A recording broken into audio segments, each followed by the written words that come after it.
નમસ્કાર બાળકો, આજે આપણે પ્રક્રિયાની સ્વયંસ્ફુરિતાને એન્ટ્રોપી ફેરફારના આધારે નક્કી કરીએ. તો પહેલા આ બે શબ્દોને ફરીથી હું તમારી સામે ક્લિયર કરી દઉં. સ્વયંસ્ફુરિતા એટલે શું?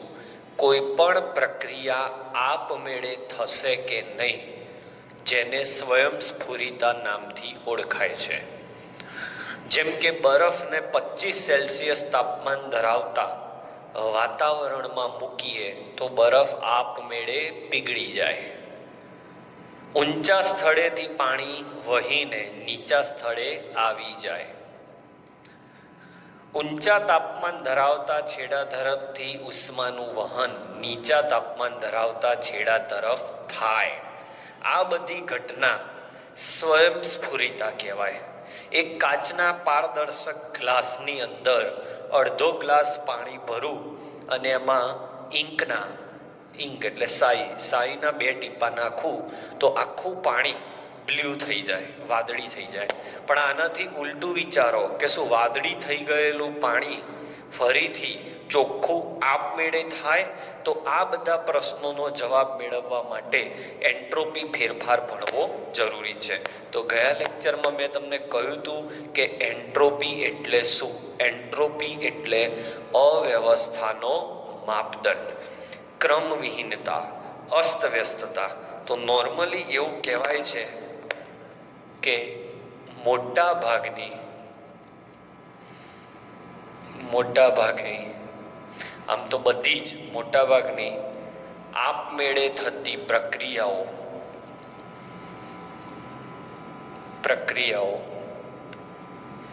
એ અસ્તવ્યસ્તતા તરફ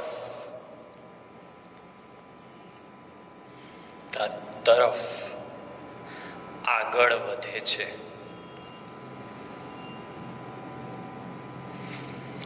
મોટાભાગની જે આપમેળે થતી પ્રક્રિયાઓ છે એ અસ્તવ્યસ્તતા તરફ આગળ વધતી હોય છે. એટલે આપણે અસ્તવ્યસ્તતા એટલે એન્ટ્રોપી, મતલબ એન્ટ્રોપીનો ઉપયોગ કરીને આપણે પ્રક્રિયાની સ્વયંસ્ફુરિતા નક્કી કરી શકીએ છીએ. આમ કહી શકાય કે એન્ટ્રોપીના ઉપયોગથી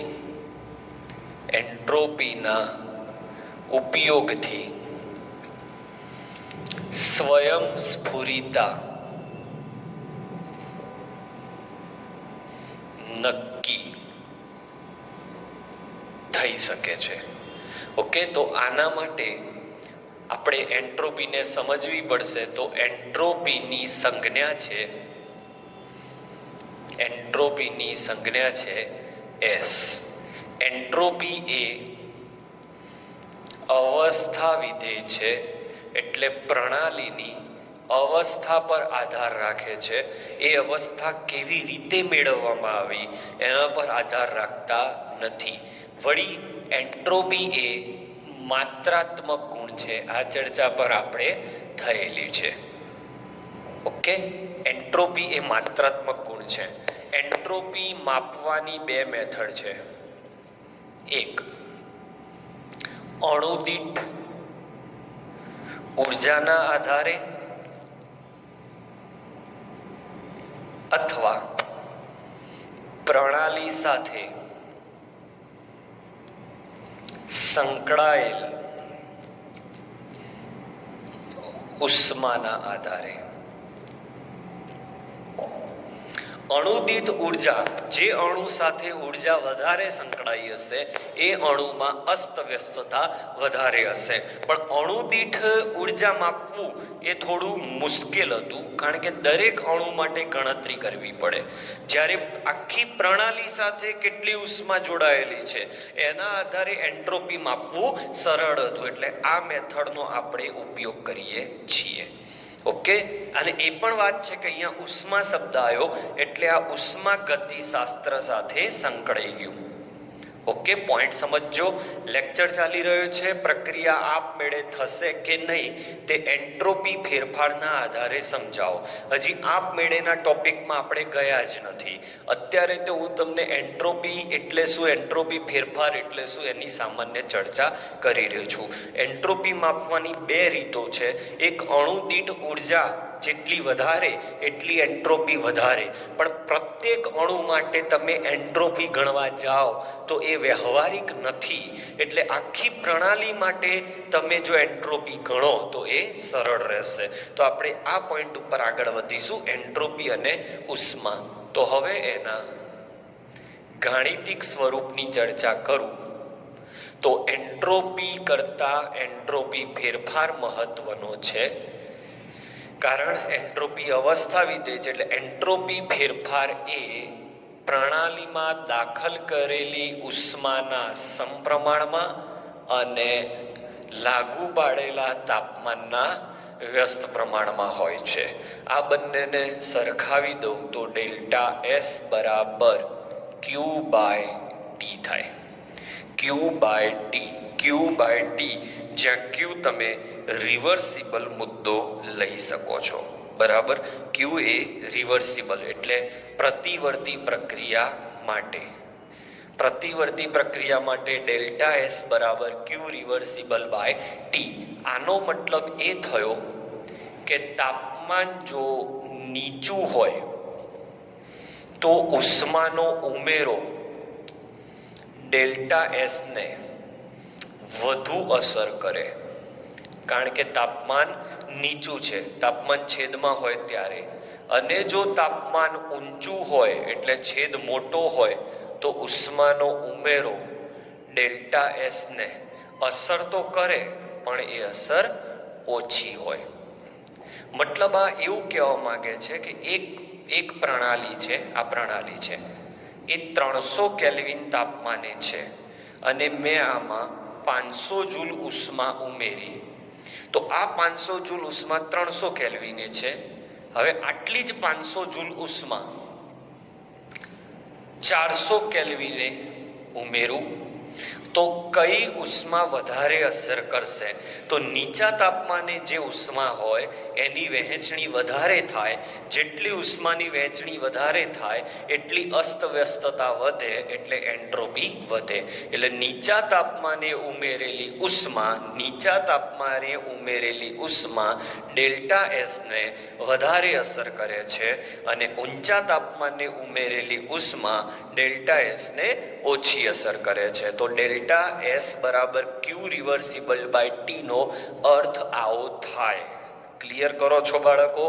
નીચા તાપમાને ઉમેરેલી ઉષ્મા અણુમાં વધારે વહેંચાય છે એટલે ત્યાં એન્ટ્રોપીને વધારે અસર થાય છે. જ્યારે ઊંચા તાપમાને ઉમેરેલી ઉષ્મા એન્ટ્રોપીને વધારે અસર કરી શકતી નથી, કારણ કે તાપમાન વધારે હોવાથી તેની વહેંચણી યોગ્ય થતી નથી. હજી આપણે મેઇન મુદ્દામાં તો ગયા જ નથી. સાહેબ તમે આ બધી ચર્ચા કરો છો પણ મેઇન મુદ્દાની વાત કરો ને. સ્વયંસ્ફુરિતા ને એન્ટ્રોપી સાથે શું લેવા દેવા છે? તો મિત્રો કોઈ પણ થિયરી આપણે ભણતા હોઈએ તો સીધી વાત છે કે સીધું આ પોઈન્ટ ના આવે, આપણે એન્ટ્રોપી ફેરફાર સમજવો પડે. તો આખો એન્ટ્રોપી ફેરફાર શીખવાડી દીધો. હવે હું આ એન્ટ્રોપી ફેરફારને સ્વયંસ્ફુરિતા સાથે સાંકળી લઉં છું. જુઓ તમે, તો આનો સ્ક્રીનશોટ લઈ લો, પછી હું તમને આગળ લઈ જાઉં. હવે એન્ટ્રોપી ફેરફાર સાથે સ્વયંસ્ફુરિતા કેવી રીતે નક્કી કરવી? તો કોઈ પ્રણાલી જે છે એ એના પર્યાવરણમાં મૂકીએ તો પ્રણાલીની એન્ટ્રોપી ગણવાની અને પર્યાવરણની એન્ટ્રોપી ગણવાની અને એ બંનેનો સરવાળો કરવાનો, જેને આપણે ડેલ્ટા એસ ટોટલ કહીશું. પ્રણાલીની એન્ટ્રોપી ફેરફાર અને પર્યાવરણની એન્ટ્રોપી ફેરફારનો સરવાળો જો ધન આવે તો પ્રક્રિયા સ્વયંભૂ છે. સ્વયંભૂ એટલે આપમેળે થાય છે. ઓલરેડી હું કહી ચૂક્યો છું કે કોઈ પણ પ્રક્રિયા હોય, જો એમાં અવ્યવસ્થા વધતી હોય તો એ આપમેળે થાય. તો જો આપણે જે ક્યારની રાહ જોઈ રહ્યા હતા એ જવાબ આવી ગયો કે એન્ટ્રોપી ફેરફારને સ્વયંસ્ફુરિતા સાથે શું સંબંધ છે. તો એન્ટ્રોપી ફેરફારનો સરવાળો જો ધન આવે તો પ્રક્રિયા સ્વયંભૂ થાય. એન્ટ્રોપી ફેરફારનો સરવાળો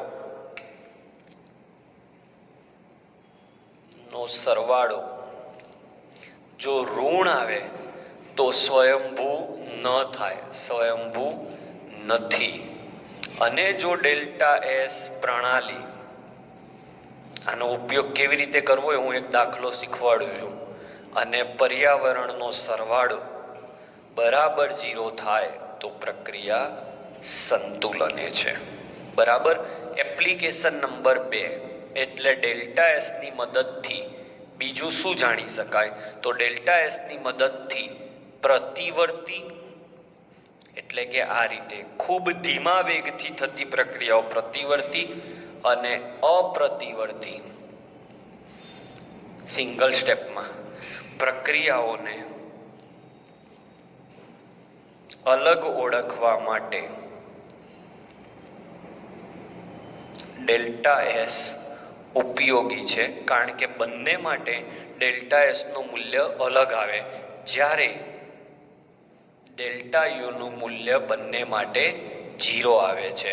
એટલે ડેલ્ટા યુ ના આધારે પ્રક્રિયા પ્રતિવર્તી છે કે અપ્રતિવર્તી. પ્રતિવર્તી એટલે બંને દિશામાં થતી ખૂબ ધીમા વેગે થતી પ્રક્રિયા, અને અપ્રતિવર્તી એટલે ઝડપથી થતી પ્રક્રિયા, એક જ દિશામાં થતી પ્રક્રિયા.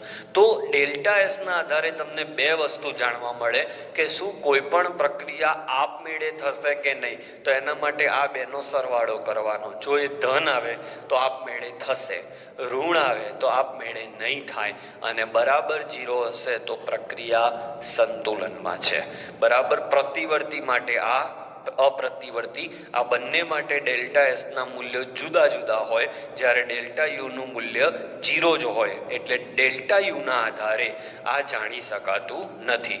ઇન શોર્ટ, આપણે ગણતરી માટે આ સૂત્ર મહત્વનું છે. ડેલ્ટા એસ બરાબર ક્યુ રિવર્સિબલ બાય ટી, અને ક્યુ ને એન્થાલ્પી પણ કહેવાય, એટલે અહીંયા ડેલ્ટા એચ બાય ટી પણ લખી શકાય. હવે ગલન હોય તો ડેલ્ટા એચ ગલન, બાષ્પાયન હોય તો ડેલ્ટા એચ બાષ્પાયન, એ રીતે થાય. અને મેં ગયા લેક્ચરમાં કીધું હતું, ઘનમાંથી પ્રવાહી બને તો એન્ટ્રોપી ફેરફાર વધે, પ્રવાહીમાંથી વાયુ બને તો પણ એન્ટ્રોપી ફેરફાર વધે. ઓકે, કારણ કે અવ્યવસ્થા વધે. હવે તમને આ પોઈન્ટ શીખવાડવા માટે એક સરસ દાખલો શીખવાડું, એટલે આખો કોન્સેપ્ટ આજના લેક્ચરનો ક્લિયર થઈ જાય બાળકો. ટોપિક શું છે ફરીથી સમજી લો. આપણે સ્વયંસ્ફુરિતાને એન્ટ્રોપી ફેરફાર સાથે સાંકળવા માંગીએ છીએ. તો ગયા લેક્ચરની અંદર આપણે એન્ટ્રોપી એટલે શું એ શીખ્યા. આજના લેક્ચરની અંદર એન્ટ્રોપી ફેરફાર એટલે શું એનું સૂત્ર તારવ્યું. પછી ત્રીજા કોન્સેપ્ટમાં એન્ટ્રોપી ફેરફારને સ્વયંભૂતા સાથે કેવી રીતે સાંકળવું એની ચર્ચા કરી. તો જો પ્રણાલી અને પર્યાવરણનો એન્ટ્રોપી ફેરફાર ધન આવે તો પ્રક્રિયા સ્વયંભૂ છે, ઋણ આવે તો પ્રક્રિયા સ્વયંભૂ નથી, અને બરાબર 0 આવે તો સંતુલનમાં છે. ચલો, આ પોઈન્ટ સમજાવવા માટે એક સરસ ઉદાહરણ લઉં છું. આનો સ્ક્રીનશોટ લઈ લો. ચલો બાળકો, આ દાખલાની મદદથી હું તમને આખો કોન્સેપ્ટ સમજાવું. રકમ વાંચો. 0 સેલ્સિયસ તાપમાને બરફ છે, એને 25 સેલ્સિયસ તાપમાનના વાતાવરણમાં મૂક્યો છે. તો જો હું એને ગ્રાફિકથી સમજાવું, અહીંયા બરફનો ટુકડો મૂક્યો છે જેનું તાપમાન 0 સેલ્સિયસ છે.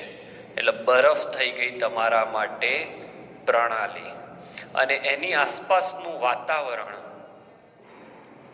આ વાતાવરણ એ 25 સેલ્સિયસ છે.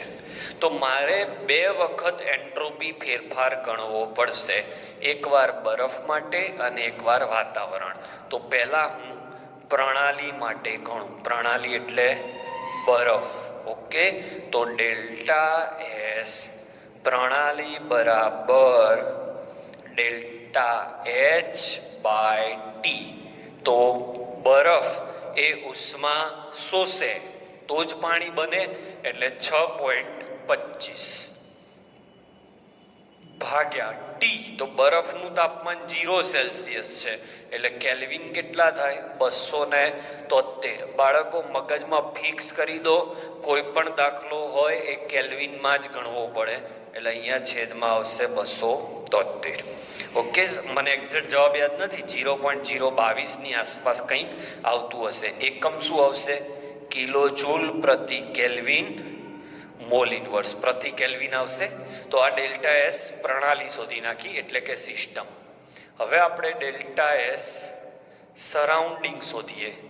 સરાઉન્ડિંગ એટલે પર્યાવરણ, વાતાવરણ. તો એના માટે પણ સૂત્ર આ જ લાગશે, ડેલ્ટા એચ બાય ટી. હવે જેટલી ઉષ્મા બરફે શોષી, ઉષ્મા બરફ શોષે તેટલી ઉષ્મા વાતાવરણ ગુમાવે. ઓકે, એટલે અહીંયા આવશે -6.25. ખબર પડી? આને 6.25 ઉર્જાનું શોષણ કર્યું, તો આને 6.25 જેટલી ઉર્જા ગુમાવી. હવે વાતાવરણનું તાપમાન કેટલું છે? 25, એટલે 298. તો અહીંયા આવશે 298. બંનેનો ભાગાકાર આવશે -0.020 kilo joule mall inverse kelvin inverse. આને આપણે કહી દઈએ ડેલ્ટા એસ સરાઉન્ડિંગ. હવે આપણે delta S system plus delta S surrounding કરીએ, તો delta S system plus delta S surrounding કરીએ તો સિસ્ટમ કેટલી આવી? સિસ્ટમની વેલ્યુ 0.022 અને સરાઉન્ડિંગ આવ્યું 0.020. તો બેનો જવાબ પ્લસમાં આવશે 0.002. તો અહીંયા જવાબ પ્લસમાં આવ્યો, એટલે delta S total greater than 0 આવ્યો. આમ કહી શકાય કે બરફ આપમેળે પીગળે છે. બરફ આપમેળે પીગળે છે. તો આ રીતે ડેલ્ટા એસ સિસ્ટમ પ્રણાલી માટેનો ડેલ્ટા એસ ગણવાનો, પર્યાવરણનો ડેલ્ટા એસ ગણવાનો અને બંનેનો સરવાળો કરવાનો. જો બંનેનો સરવાળો ધન આવે તો પ્રક્રિયા આપમેળે થશે, અને ઋણ આવે તો પ્રક્રિયા આપમેળે નહીં થાય. તો આ સાથે એન્ટ્રોપીના આધારે પ્રક્રિયાની સ્વયંસ્ફુરિતા સમજાવો ટોપિક પૂરો થયો. Please take the screenshot.